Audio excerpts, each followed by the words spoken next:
ko'y makakabalik na ako ng Fantasia.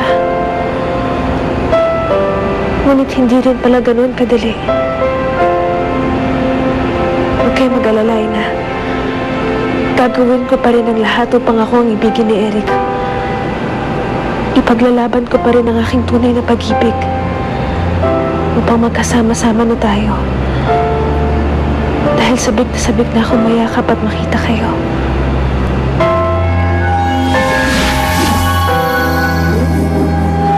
Hindi ako magtataka sa nakikita ko sa'yo ngayon, Griselda.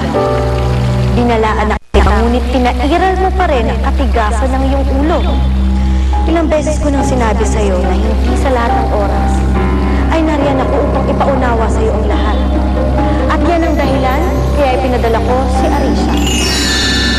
Siya ang magiging ilaw at tulay mo sa mga tatahakin mo pa sa mundo ng mga tao.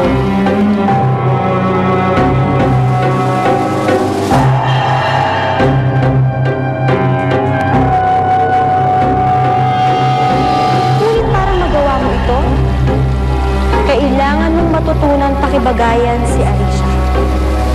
Yun ay kung magkakasundo kayo. Nararapat lang sa'yo ang iyong sinabi.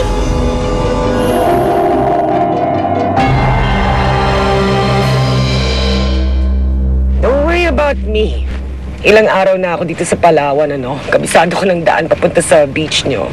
Sana sinama mo yung driver or ginising mo ako.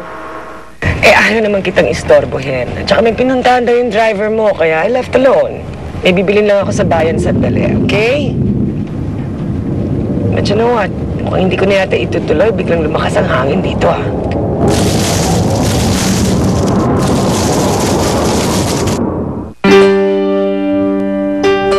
Sino nag-ayos na to?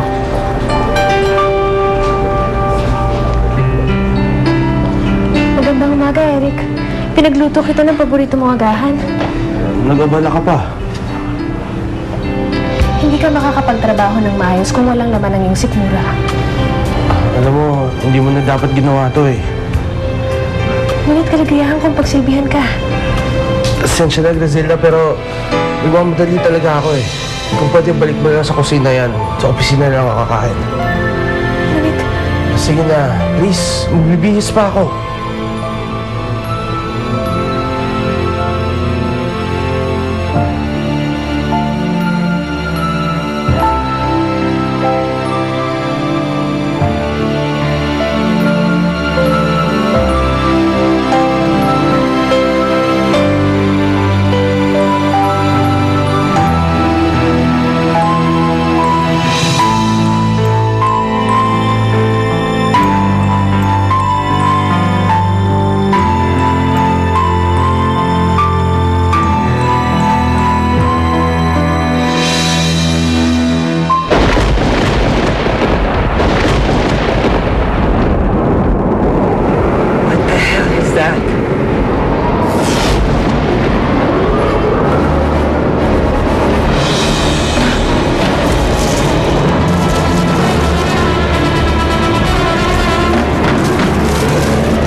tumulong sa kanya sa pagtawid sa kabilang mundo.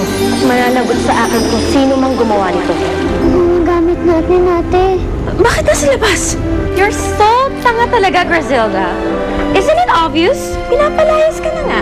Fabiola, hanggang ngayon pala ay gusto mo kong agawan ng pwesto sa Fantasia. Dapat lang na ikaw ay maghirap. Dahil sa'yo, nagambala ang aking pamamahinga sa Fantasia. Akala niya wala nagugulong utak pag lumalaya siya.